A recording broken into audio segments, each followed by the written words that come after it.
Today, Sonja Kruse is working on a book documenting her Ubuntu walk experience. In her spare time, she volunteers at Yenza Self, a leadership and self-development program for young adults, helping out where she's needed and talking to young South Africans about their future as part of a connected whole.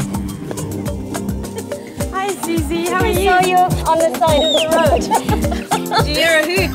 Yeah, Some people taking pictures of you in the background. yeah, how are you? Good. I would have them pull it out. Obviously. I brought a special guest back to our workshop.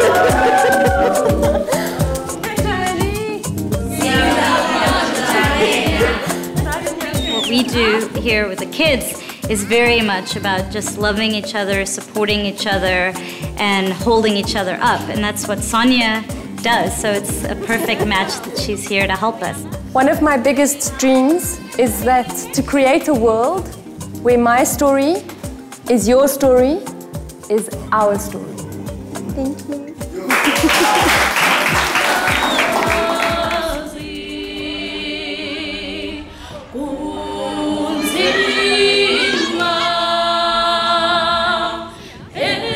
For the Ubuntu Girl to have a real impact in South Africa, we realized that the Ubuntu Girl needs to grow up and become the Ubuntu effect. So many corporates want to be involved in making an Ubuntu difference in South Africa. And that I've decided that to benefit from that financially, for me personally, doesn't make any sense. So I'm only happy to engage with corporates if there is a foundation where the money can go into. Sonja has teamed up with communications strategist Sarah Lee Paul. They're planning to send an Ubuntu bus across South Africa in January 2013, where Sonja can reconnect with her host families and give them a copy of her book. I think it's important for us to be able to visually show them the journey that we want to take the bus on. What do you think it would have been like for Sonja if she hadn't done this? I call her a story carrier.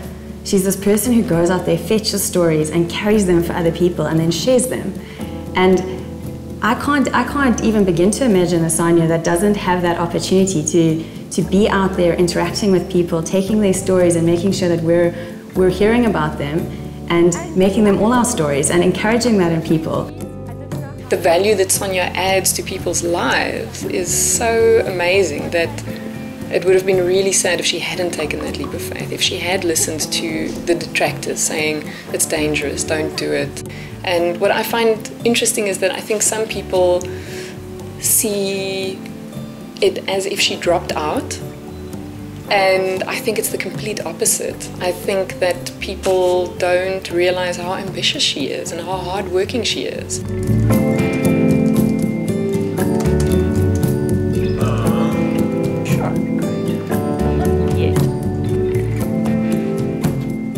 You went on this huge journey to find the spirit of Ubuntu, and then you came home. What did you learn? Well, I realized that every lesson comes with a maintenance plan. It doesn't just become absorbed in your everyday living. You know, there's a lot of maintaining that happens. And I do sometimes still find that I'm in a state of wanting to control things, that I am in a state of impatience, or that I'm in a state of ingratitude. And I think the journey has also taught me to forgive myself for that. When I was walking, it was like I had these walls of preconceived ideas that I had to break down around myself, brick by brick. You look at the beauty of interacting with people, and you break that down, and you realize, you know, some of the things that you've been doing that have been hurtful and harmful, not only to other people but also to yourself. I think I'm a lot calmer as a person, a lot more patient, a lot less resistant, a lot more generous.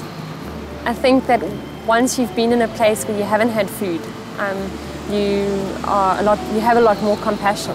Once you've taken a leap, you also realize that leaps build upon leaps. So this was one leap, and where's my next leap going to be? Where am I going? What am I going to be doing? And that's exciting.